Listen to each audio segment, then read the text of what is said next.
Emmy Decker, who is in somewhere lost in cyberspace, is also responsible for today, so I just want to acknowledge her. And of course, welcome our illustrious guests. We're so thrilled that you could be here on this important topic right now, so thank you so much.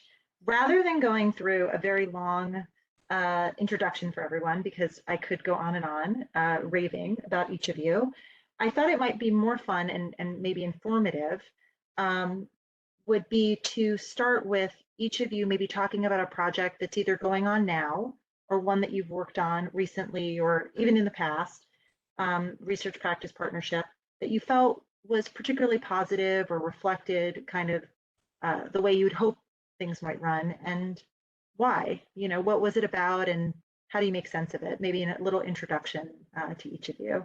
So anyone can start, and we're just very eager to hear from you.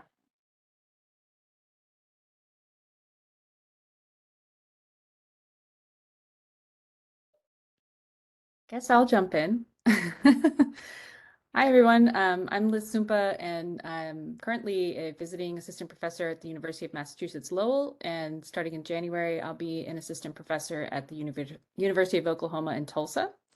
And currently, I'm just in the middle of a brand new research practice partnership, which is with the Lowell Public School District. And I started that while I was working remotely in my current position as a visiting assistant professor. So that's kind of an interesting new adventure to embark upon a research practice partnership from afar and then travel there sometimes and be there with the practitioners. And then before this, I was part of a longer term, over about 7 years, research practice partnership with the school district here in California, where I currently live, and with a high poverty urban school district as well, which is also how I would describe the Lowell Public School District. And let's see, what is the focus of the work and what makes me excited about it? So I would talk about the current project that we've just started, just because it's new, and I think part of the purpose I understand about this panel is to kind of introduce this idea of research practice partnership, so I can talk about the early phases of what that can look like. So this partnership is what we call a design-based partnership, and so was the one I was previously involved in. And that means that as researchers, we are conducting collaborative research that is about designing learning together, artifacts together, transformational processes together for the school district. And in this new project, it's about two areas. So our focus is on how to our mission is how to cultivate a culture of continuous improvement throughout the district. And in year one, where we currently are, we are starting with first addressing data infrastructure challenges that the school district was facing because they don't have access to good improvement data that you would need for undertaking continuous improvement. I think a lot of school districts are facing this because a lot of times the data that you have access to is mostly from the accountability system and could be kind of far away from the everyday practices of educators. So first, we are building a data dashboard that is building off a previous work that was done by the Massachusetts Consortium of districts that created a school quality framework. That's more of a holistic view, opening up the idea of school quality beyond things like test scores. So looking at things like climate and student engagement and citizenship and things like this. So that comes with already a set of measures that we can use and that can become a focus for leaders inside the school district and in schools to identify a problem of practice and work on how to improve upon it in their system. And then in addition to that, then there comes the question of like, okay, a dashboard on itself and data on itself, that's not enough. That we need to actually support leaders in how to use this data and what are some methods that they might use. So then there's a series that we are co-designing with the design team that includes myself and includes also other members of the research team, as well as practitioners from the district office, we have some principals on our group, we have some teacher leaders on our group, and the design team is thinking together, okay, what is a professional learning series this year that we can offer to all of the leaders in this district for learning methods that are rooted in what's called improvement science, although they also draw on design-based school improvement methods as well. So I'm very excited because this work is, really tackling off a pretty big challenge and task that I think has a lot of potential and involves something that I think will build the capacity inside of the school district. So it's different than if, I just wanted to study, let's say, someone's use of improvement science methods, and I would go and observe them and kind of document what they were doing and then, write about it. Instead, I get to be involved in helping co-design it and also study the uptake of it and prove it so that we could actually maybe learn how district transformation takes place. Thanks so much, Liz. Rosa, you're next to Liz on my screen, so I'm going to ask if you wouldn't mind going second. Sure, no problem. Happy to be here. I'm Rosa Ramirez Richter. I'm the Director of Partnerships and Engagement at the University of Chicago Consortium on School Research. My background is really coming from the intersection of health and education. So I take a very more expansive view of like student outcomes and looking at, what is student success in the school setting. So very much looking at the social determinants of health and how that impacts our educational achievement gaps and all of that. So I bring that to say that that's the experience that I bring in, and I worked and organized with parents here in the Chicagoland area around campaigns to bring breakfast in the classroom or recess or physical education, things of that nature, or higher quality school meal programs or universal school meal programs, things like that. So coming into the Consortium on School Research, I think it's a really exciting time because we are such an old institution, nearing, I think close to 50 years in existence. And really our core goal at the consortium is to build capacity, right, for the school district practitioners. And I think in the last couple of years, we've been fine-tuning what does that mean to build capacity and for whom, and questioning who are our stakeholders. And there is a deep commitment and a big appetite to be more responsive to our families and students. And so really taking a step back and thinking about how we're entering the research field in that quest for building capacity, and entering partnerships. I think there's a continuum of involving families and communicating families. And so really questioning ourselves and interrogating ourselves how we want to be seen, heard, and interact with different people here on the ground in Chicago. So we don't have all the answers, but we're definitely coming in here with a very nuanced and reflective perspective on what does it mean to involve parents and families in research, and what does it mean to create a responsive research agenda. And we know oftentimes, there are tricky funding cycles where you have to have research questions first to get funded, right? And so what does it mean to step back and say, like, we don't have the answers, but we're more interested in the process of coming up with the research questions with our families and our students? And are we the best vehicle in finding, trusted messengers in the community to really, help us broker into these relationships? Because we will not have a parent advisory group. That's just not our wheelhouse, but really partnering with different and unique community-based organizations so that we can lift up the voices of parents and students in our research. So some of the work that we are doing around that is really around discipline in school settings. And there are very active campaigns here in Chicago about restorative justice, about taking a look at the student code of conduct, and really thinking about it from the student experience and the family experience, and what does the research and the data show for creating, welcoming environments, and that in the end translates to student success. So we're on a journey on this side, but excited to be here. Thank you. Thank you so much. I'll let you, the Colorado folks, fight it out. Who wants to go first? All right, you win, Caitlin. I'll go. Hi, I'm Bill Penuel, and I'm coming to you from the traditional lands of the Ute, the Arapaho, and the Cheyenne people, modern-day Colorado, where I'm a professor in the Institute of Cognitive Science and School of Education at CU Boulder. And the project I think I'd like to share is a project, a very large project that extends far beyond our partnership, but illustrates the potential of partnerships to have an impact beyond the local. So since I always think we're old until I'm in the room with University of Chicago folks, we're a 15-year-old partnership, started in 2007 between Denver Public Schools and CU Boulder, with many other partners coming in and out for different projects. And broadly speaking, our goal is to promote equitable experiences in STEM education for students. And our mission is to not be able to predict the race, gender, or home language of any student by knowing the quality of the experience they have in a science classroom or mathematics classroom where we're doing work.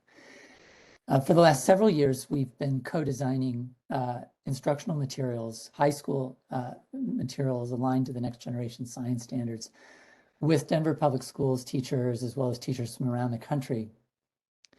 And one of the current project that we're involved in is actually doing a major revision to those materials, and also adding, we had courses in biology and chemistry, but also in physics that are being developed now.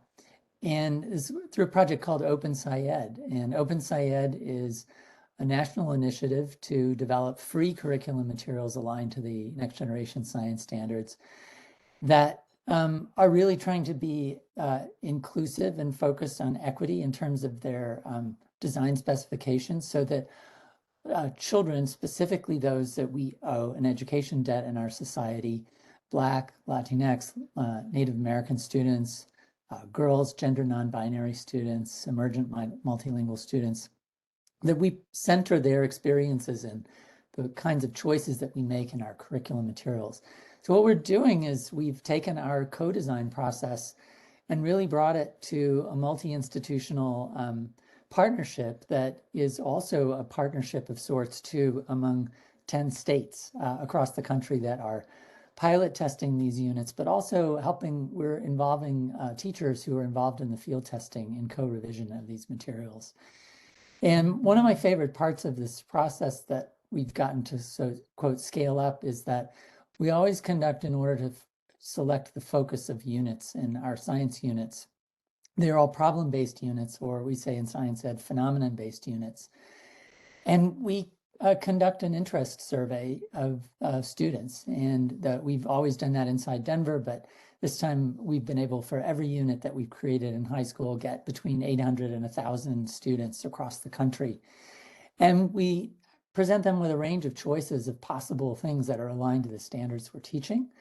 And we disaggregate those data by race and gender, location, home language, in order to help us choose that. And so it's been really fun to kind of bring that process of choosing phenomena in this way that gets in a bit of student voice in the process into our work, and also just shows the extensibility of work that starts local. I would say that curriculum and innovations that are designed to work everywhere, but not designed in a particular place, tend to not work anywhere. And paradoxically, the things that you take the care to develop in a particular place in partnership with others, they tend to be able to travel.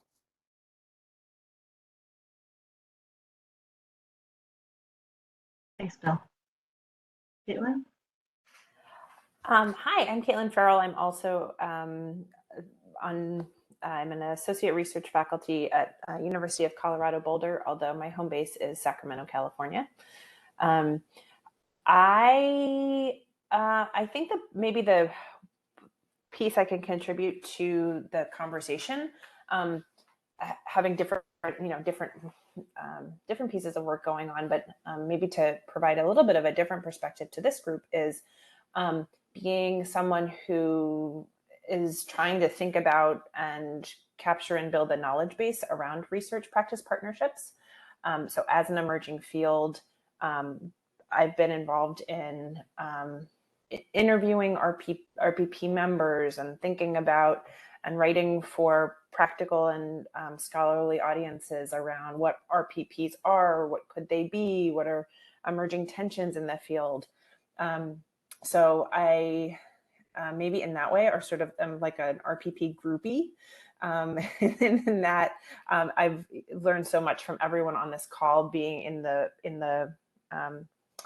sort of as RPP members push up their elbow sleeves and engage in the work, but then see myself in this role of trying to document this emerging field, understand where are some of the challenges and strategies, the tensions that are emerging, and how collectively there seems to be this this push, this energy, this building toward engaging with educators, community members, family members in new and different ways, especially when we think about how research has traditionally been structured, and then all of the infrastructure, the funding, the training, the supports of what does it mean to be a researcher or to be a district leader, and to be thinking and asking those kinds of questions. So it's wonderful to be here. Yeah. Thank you. So you queued me up really well. I'm going to try to sort of blend two questions together. So Caitlin, I'm stealing from you, but also the comments. So one thing that I think I'm hearing and learning so much, so thank you all so much, is a kind of new or co-construction around infrastructure and capacity that looks quite different, right, than a traditional kind of research avenue. And in some ways trying to bring a more liberatory, equitable, equity-oriented approach to the research itself, but also to attend to longstanding inequities, right? Like that's part of the reason that we're engaging in this work.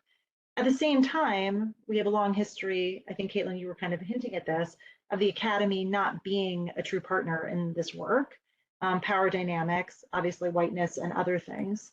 And I could imagine that some of these places, rightly so, may not trust researchers coming in and negotiating. And obviously you have to build that trust over time. That's a big runway for the question, which is sort of, how do you begin these conversations, right? Like, how do you sort of, this feels so radically different and requires, it sounds like, a great deal of trust and transparency that isn't always prevalent in these relationships. So I'm wondering, like, where do you begin? Anybody can start or obviously expand on what I've asked.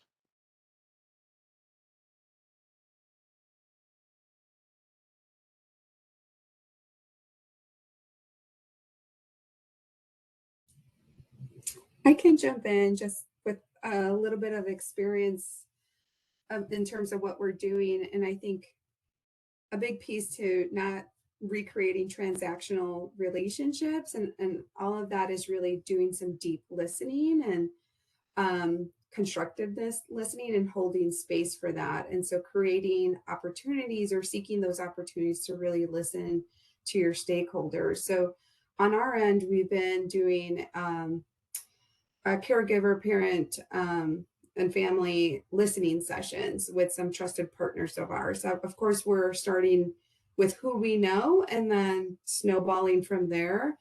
And that has been really useful of just not coming in with an agenda or even throughout these listening sessions, carefully curating them so we truly are listening and not interjecting with, oh, this can connect with this research project that we're doing right now, or, you know, and just like really holding that space in an authentic way. And then, you know, obviously doing deep follow-up and conversations with, you know, the main contacts at the different organizations that we're with. So it's one strategy that we've been employing on our end. If I might ask you a follow-up from that, Rosa, how does that affect sort of timelines and your trajectory in terms of how you're thinking about your projects long-term? I guess I can imagine that reshaping how much one could get done and at what time, in what amount of time. Yeah. And, you know, I should preface this that we do have a research agenda that we do every 5 years that we are deeply reflective of. And so that's like a guiding document that helps us channel resources and time really to dive deeper into that. So we are not starting in the midst of a project necessarily or once it's been funded, although that has happened for sure. You know, so I'll speak of two things. Is one of just carving out that space of being more strategic and long-term thinking of creating these spaces. And then the other is institutionalizing stakeholder engagement at our RPP. So we do have a steering committee with institutional members from the district, you know, the teachers union, community-based organizations and different folks that, you know, that we do come together and convene regularly to start and kick off those conversations. And that's more of a place where if a project is midstream, here's a place where they can be a sounding board or help with the sense making, the you should talk to this person, those types of conversations. Thank you so much. Others? Yeah, I wanted to add something to this. So I think, you know, in my experiences, I'm particularly interested in how to get this work going in contexts of adversity, in which schools and educators are facing very challenging circumstances, and the students are experiencing adversity on a daily basis. And unfortunately, these are not the easiest places, you know, to partner with researchers. And there's many reasons for that. And one of them being, you know, there are capacity limitations already kind of built in as part of working in an overloaded and underfunded system. But then there's also like even more serious, I think, kind of power dynamics and divides that can occur, because so one of the things that I've experienced coming in as somebody like, okay, in the previous partnership, coming in from UC Berkeley into a district in which people kind of were looking down on themselves and not seeing themselves as a great place, and feeling a lot of insecurity about how are you going to judge us, and how are we going to live up to your expectations that you bring from the scholarly world. And so I think some of the work in the early stages was really trying to break down these perceptions about who are the experts around the table, and whether we are here to judge you. And as sometimes that meant changing our methodologies that we had in mind to use for the research. So earlier on in the partnership, we were still thinking about a lot of things like, you know, large scale surveys and, you know, structured observations in which we would try to really track the changes that were occurring. And what the participants and the co-designers let us know is, we don't want to feel like you're lab ratting us. This was their term, right? So we want you to understand us. And so this really kind of shifted us over time much more to action research and qualitative methods, because it allowed us to involve more kind of reflective conversations together, opportunities for us to kind of share in the burden and the challenge of trying to solve the problems that we were trying to solve. And I think over time, kind of, it required us on the research team to challenge our beliefs and assumptions about what was going on inside the school district, and show people and reflect with people that we were partnering with our willingness to actually see and understand the challenges that they were facing, rather than come in. I think there was a lot of fears like, oh, you think we're terrible, or, oh, we don't really want to show you what's going on because we have so many challenges. And I think kind of showing them over time that we were there to partner and actually understand and actually push as well. And, you know, they push us. So I think there were certain times in which that required the professor on the research team or the graduate students on the research team to be positioned in a place to be challenged by, let's say, like the district superintendent or a principal, like publicly, kind of showing, you know, oh, we can disagree with each other, or we can criticize each other, and and that's okay. We like that. That's interesting. So I think that divide between what people feel right now, especially given the current state of our educational system, all of the burnout and kind of depletion that's occurred after COVID, and then what sometimes people might see as like the expectations of the university coming in to partner with you, and the divide between that. Breaking that down somehow, it requires a combination of thinking about your methods and thinking about yourself and how you interact with people and what you're bringing to the space. It's powerful, Liz, because it sounds like there's an element of it's not that I can just switch from doing you know, not research practice partnerships to doing it and just sort of pick myself up and show up in a different space, right? It sounds like there's a lot of self-work, as you were saying, and a lot of thinking, and I think vulnerability that needs to be kind of attended to in those early stages. Bill, you're shaking your head. Do you want to add? Sure. I mean, I was thinking and really resonating, Liz, with what you said about the stance that's often useful in these spaces is that I think one of the reasons that we do co-design is that the value often is in rolling up your sleeves and doing the work together with a partner, and not actually, setting out as the study or the research being the lead. Obviously, we're scholars, we're researchers, and but there's so many different ways that we can bring our expertise as scholars to the table. Often it's not our own research, for example. So people have questions that our research doesn't answer. We can either broker to individuals or to actually pieces of research. I got a call last week from our district partner needing help on a question that was pressing for her. It wasn't my research that I sent her to. It was colleagues' research, or it was a report by Annenberg around mathematics and tutoring. And it's like really different. And you have to be willing to have that stance, I think, to be a good partner. Caitlin, did you, if you're ready to move, Caitlin, I do have a kind of question for you, since you have this sort of overview, or if you want to add to this, I don't want to disrupt that, so I'll let you. No, I mean, I think just from one of the things that worked on sort of like a state of the field paper, a little, it's like COVID years are all blending together. So like at some point in the past few years. And one of the things, just to name, is this, I would call it maybe like a growing point.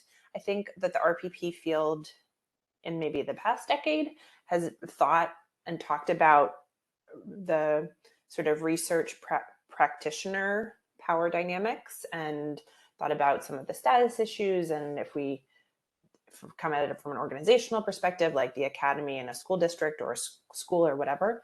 I think one of the really exciting where the field is now, and where if I was going to put my $5 on where like the conversations are going to be heading, or in the next 10 years, it's going to be to complicate that, because it's not just researcher and practitioner, and those are the only identities or ways people are showing up in the space. It's that often research folks in the past have been white male senior academics and their district partners are women of color who were teachers and then are now, and all of those identities and things come into play and are a part of this. So I'm really excited for continuing to explore and think about it. And I think this group here did some really nice, like thinking about like the different identities you're coming to the space with, different ways where and how you're stepping forward, where and how intersectionality is coming out. There's been some really cool pieces that have thought about or it kind of explained this question of trust, and thinking about trust is actually not neutral. It is related to our persons and how we're showing up in these spaces. And anyway, so I just think there is and there will be lots more to say and lots more learning to do kind of in this space. If there are emerging scholars in our audience, it sounds like we're giving 1,000 research studies, so that's good. So we can be studying our PPs, we can be practicing them, we can be everywhere. But it's a very rich area for future focus. So maybe Caitlin, even starting with you or whoever, but I was wondering if we could get to like a little bit more nitty gritty too. So what are some of the best practices that you've seen in terms of things like data collection? I know, Liz, you spoke to some, shifts that you made over time, but what have you noticed that seems to work really well? Data sharing, how to communicate, how much to communicate, when to communicate, right? Because these people, in addition to engaging with you, they're also running school systems and doing other things at the same time. So I just wonder if someone was really interested, what directions or mistakes have you made, or things you wish you knew at that kind of very practice level?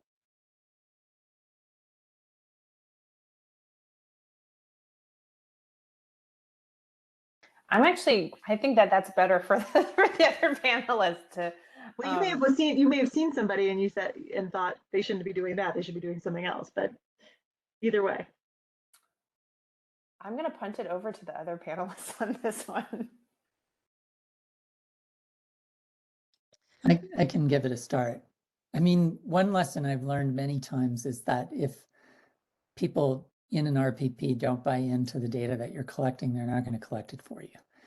And so I think that it's really valuable to be participatory from the start in as many dimensions as is feasible for your team, in terms of measures, in terms of research questions, in terms of also sense making with the data that do come in.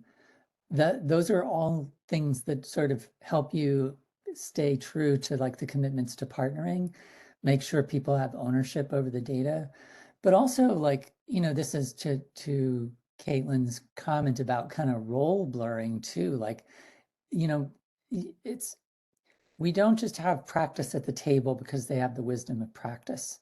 They're intellectuals, they're scholars, they can be, you know, and we can be practitioners too in a different way. We're practitioners of a craft of sorts, but also, you know, I think part of why you do partnerships is because you come together to imagine what hasn't yet been. If you think that and that includes your data collection measures, you know, so we come with a set of stable tools, and the best way to bring those tools to the table is, I think, a way that my colleagues Megan Bang and Shadeen Basui have written about it, as they were useful to some people sometime in the past. They're possibly useful here. Let's explore if they might be.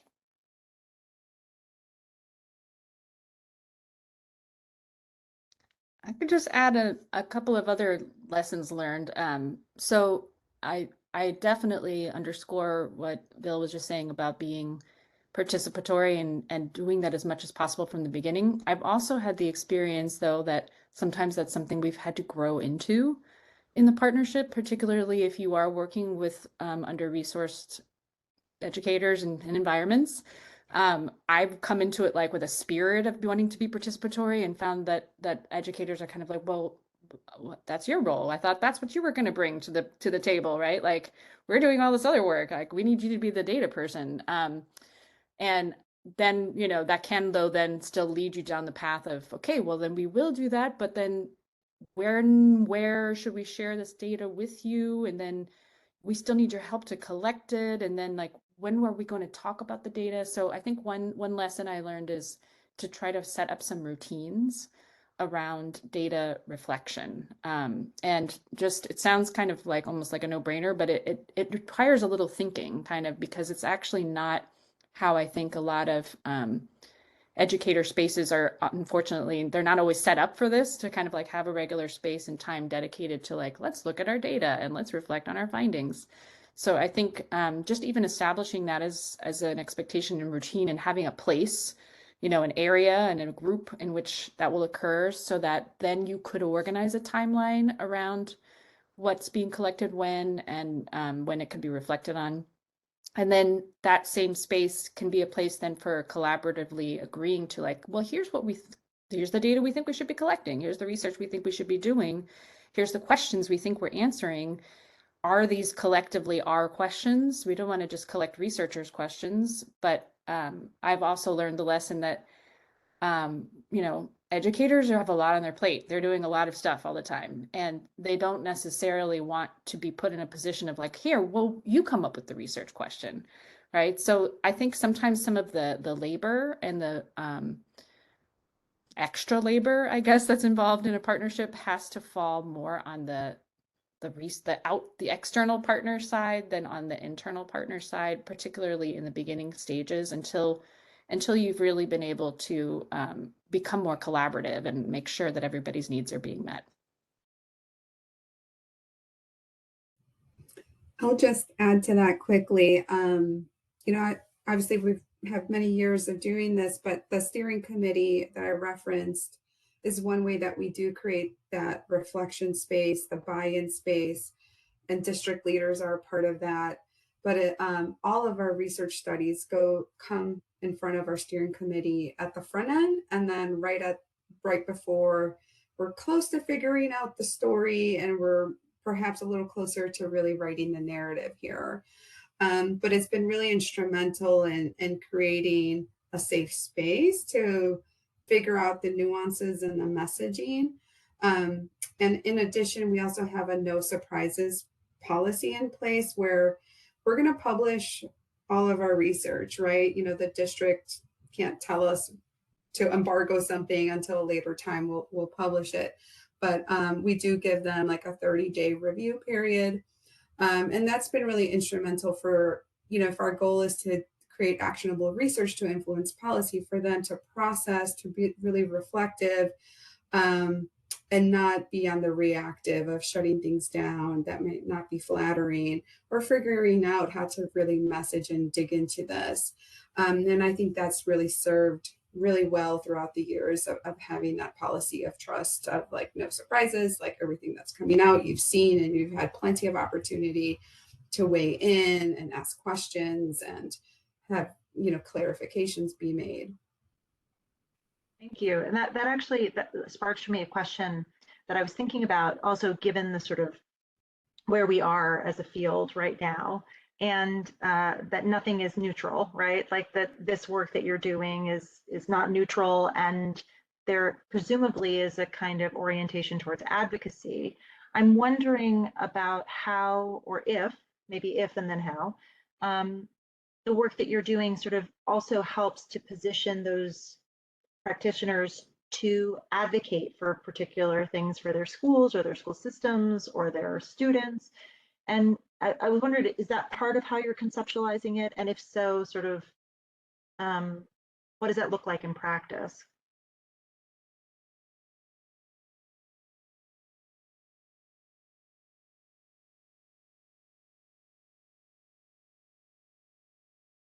I can jump in, and I want to refer to some of our state level work so I'm part of another project called Advancing Coherent and Equitable Systems of State Science Education. And that's a partnership between a professional association of state science leaders, the Council of State Science Supervisors, and researchers at University of Washington and University of Colorado.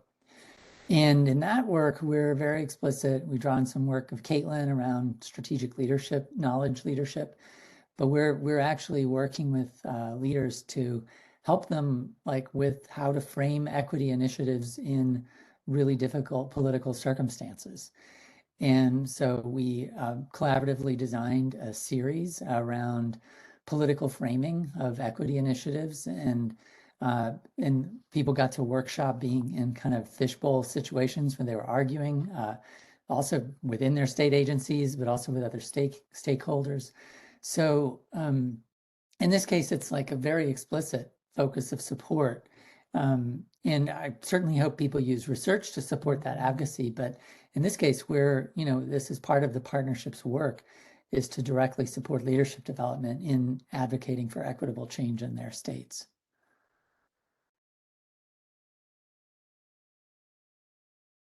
I was thinking, Liz, about a place like Lawrence where, you know, obviously they've been through a lot, including state intervention.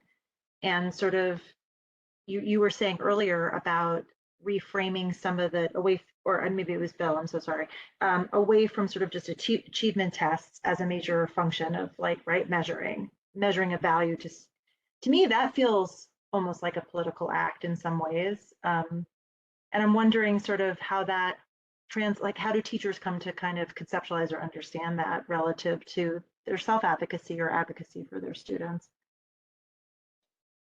Yeah, I think it was one of the exciting unknowns in launching this partnership. It started from a core group of us that are also operating like a steering committee, kind of what you were describing, and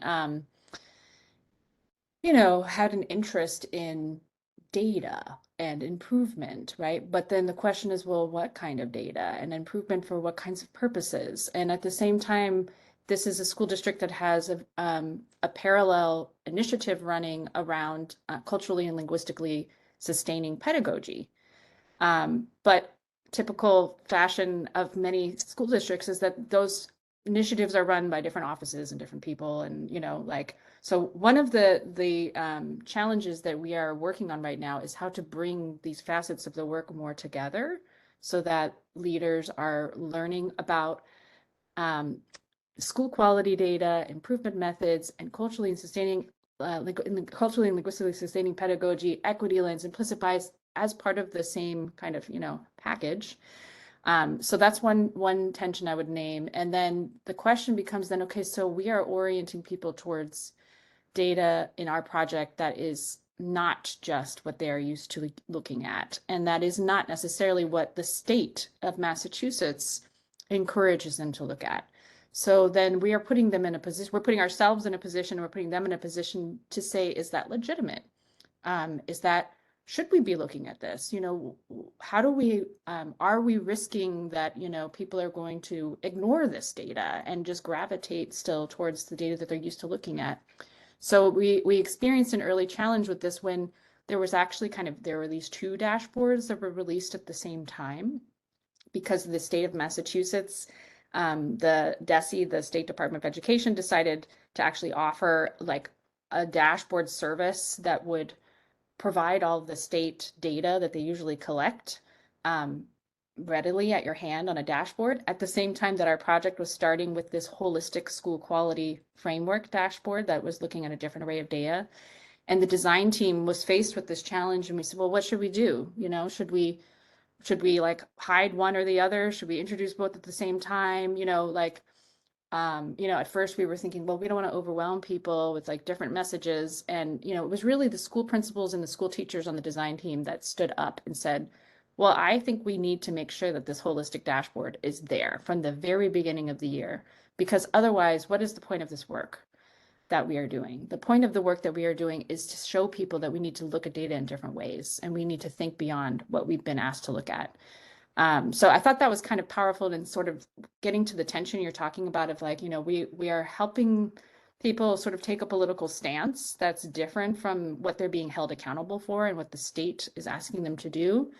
And also that means putting ourselves at risk of becoming irrelevant in terms of research partners, but also I think the fact that we brought this from a research basis and the university maybe gave power and, you know, legitimacy to it in a way that allowed practitioners to stand up for it and make sure that it was introduced. And, you know, it's an ongoing challenge though, I would say, you know, it's a continual like month after month, week after week. Massachusetts just released a couple of weeks ago, they decided, despite everything that's been going on with the last couple of years of our school experiences, to go ahead and release the test scores and put percentile rankings on them for all of the schools. So many of the schools that we are partnering with in Lowell Public Schools, we're all of a sudden being told once again, you're the lowest of the low. You're in the bottom two. You're doing terribly. And we have been trying, meanwhile, to orient more towards this more holistic view in which you might look at various ways in which you have strengths in certain areas and you have weaknesses in certain areas. So that really undercut that message. So that's a long story to say it's unavoidably political work. It just is. And that puts you in a position as a research partner that is maybe, not even maybe, definitely running counter to maybe some of the things that you learn when you're like in graduate school, for example, or some of the things that you learn about what your role is supposed to be as a scholar. It puts you more in this position of having to be a public scholar who takes a stance. And, you know, that exposes you to exciting things, but also certain risks. So it's a great question. I think it's also just like, I mean, just to what you were saying, Liz, of like, it's not like an accident, like it is the work, right? I mean, if you were going to be in a more traditional research role, and just to say that there are people who that's what they want to do is teach and write papers for academic settings and present them and be like, are okay that being like the way that the ideas are moving into the world is through, you do that. If you want to like start getting into be thinking about use and relevance to local problems and issues, and then you are going to like shift your focus to local questions and challenges and work in whatever way you're working alongside educators, community members, family members, understanding that issue in their local context. For them, it is political. For them, it is questions of resources and juggling constraints. And if we do this versus that, and you're going to be a part of that and you can negotiate it in different ways, but like that is going to be the nature of the work. It is going to be different from sort of, sending off your Word document journal articles for peer review. It's a different sandbox that you're playing in. And I think, just being clear that that's the sandbox. It's that it is inherently the work of educators and families and districts and community organizations and all of it. And it's the work of local challenging problems of practice. Because if these were easy things to think about, there wouldn't be a need for like bringing together lots of different perspectives and expertise and knowledge and historical background and all of it, right? If there was an easy quick fix, none of this would be necessary. But like that's what this is. That's sort of like the underlying assumption, is that this work is particularly powerful, or can be powerful, in these really wicked problem spaces. I have one little. Please go ahead, Liz. Yes, please. Because you just made me think about an example. So I think another thing that occurs in the work that we are doing, for example, in this current partnership, is also, though, that even when there's, an understanding that this means sort of doing some things differently than what the political environment might be asking you to, taking certain risks, you still face a lot of fears that are there and a lot of hesitancies. And so it puts you as a research partner in different positions where people might ask you for advice. So for example, in this current partnership where the leaders are identifying a problem of practice that they want to focus on, and they're using this holistic school dashboard to help inform their thinking about what to focus on. I had one school leader come to me recently and said, in our school, when we looked at our results, we were really, really struck by this one particular area, which has to do with whether or not we're preparing our students to be citizens in a diverse society. And we do really well on all those other metrics that we're usually measured by, but we did not do very well on this one when it was based on surveys of students and surveys of teachers. And we want to address this. This is really concerning us. Is that okay? Here's the question. Is that okay? Can we focus on that? Because I don't know. It's not test scores. Can we do that? Is that allowed? This was literally the question that was being asked, which I thought puts me in a position of having to say, well, from my point of view, I think that's fantastic. Wonderful. Work on that. But you never know what, I might say that, but that might be contradicting what their supervisor tells them, right? Or what someone else might want them to work on. But so it inevitably puts me in a situation of having to say, because they're looking to you as their partner to give advice. So I just thought of that example. Rosa, did you want to add something? No, I was nodding my head because absolutely, it's like a space of privilege, right? To be in these conversations. And so being aware of the information that is being shared and with whom and who's absent, I think it's critical. But I was going to comment that I think often owning our unit of study, that, for us, we're trying to challenge ourselves as we're having deeper and deeper conversations of how to be responsive to local solutions and local problems of, RPPs often study like this unit of a school and what teachers are doing. And so what happens if we zoom out and look at funding systems and school just in general, right?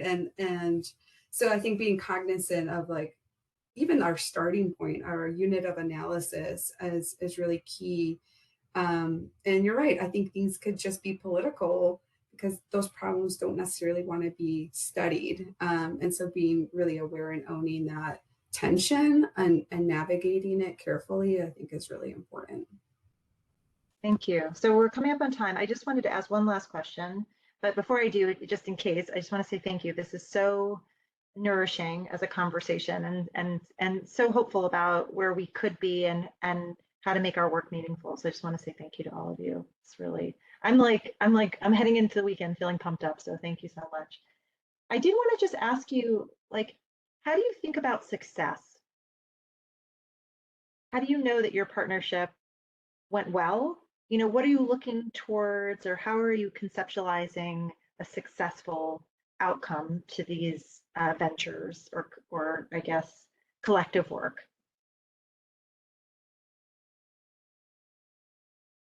We should hear from Caitlin here first. I mean, I think that's another one of those like right where the field is type questions.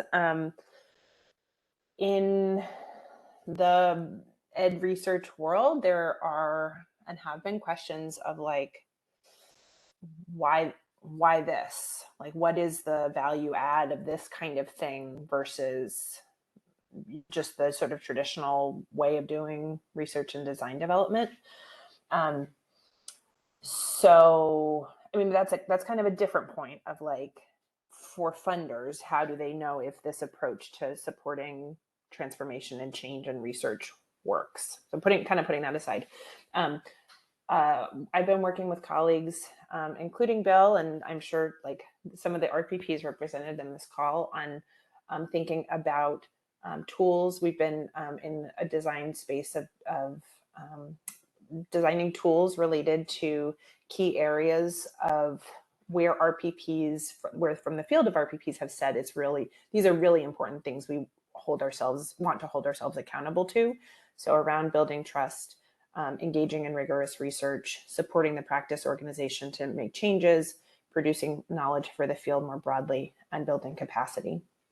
And so our team is trying to think about and do some design work on whether it's interview questions or survey items or like ways of observing or gathering information about your partnership's own work in order to be able to feed back to say, how are we doing? Are we making progress toward our goals?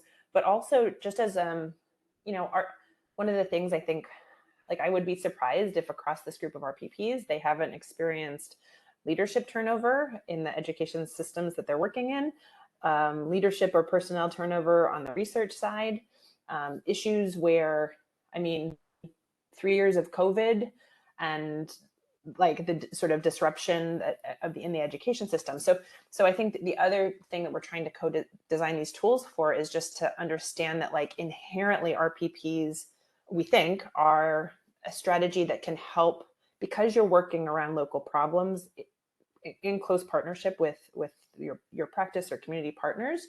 You're kind of having to navigate the stormy, turbulent environment with them. And so then how can you be thinking about trust in a meaningful way for your partnership so that when there is a new CAO who comes into the district and you have to like, okay, we're sort of rebooting, like we have to kind of start again when it comes to some of these conversations and trust building activities, or there's a new strategic plan offered by the new superintendent. What does that mean for our work?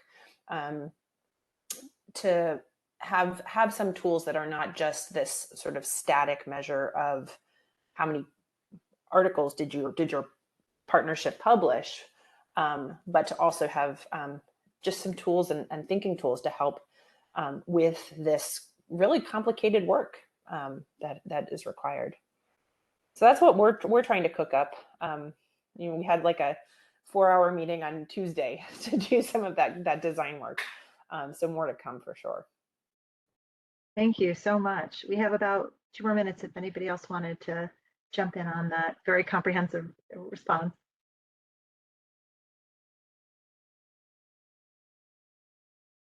If not, if there are students or others who are interested, are there places that you think they should be going, or to learn more about RPPs, or things that they could be doing to educate themselves? Or if let's say they don't have somebody as wonderful as any of you nearby, is there something they should be doing?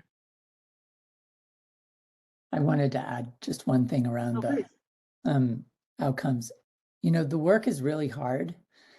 And so one of the qualities by which I think we judge our work is kind of a really internal look at how we're doing in terms of how we're supporting and nurturing one another in the partnership and trying to model the kind of equitable world that we want to live in. And that's a high aspiration, but I've found that given how hard the work is, it gives us something that we can actually work towards and feels like doable. if we can set those as our goals. And I don't usually do shameless plugs for books, but there's a 2017 book by that Dan Gallagher and I wrote. Dan is a former director of science in Seattle Public Schools, and it has lots of practical tools in it. A third of the book is a set of activities, and it includes like what to do in your first conversation with a partner, including like sample emails that you can write. So it's super practical, and I would recommend it, and I give Dan all the credit for that vision to have that be the focus of the book. We'll make sure when this video gets posted that the link to the book does too. Thanks so much, Bill. Well, it's 4 o'clock. I just want to say thank you again. It's really been a wonderful conversation. And I know all of our members will have gotten so much out of it. I want to say thank you to Taylor and Emmy again for organizing. And obviously your time is such a precious gift. So thank you so much. Really appreciate it. Thanks for having us. Thank you. Thank you. Take care. Thank you care. all.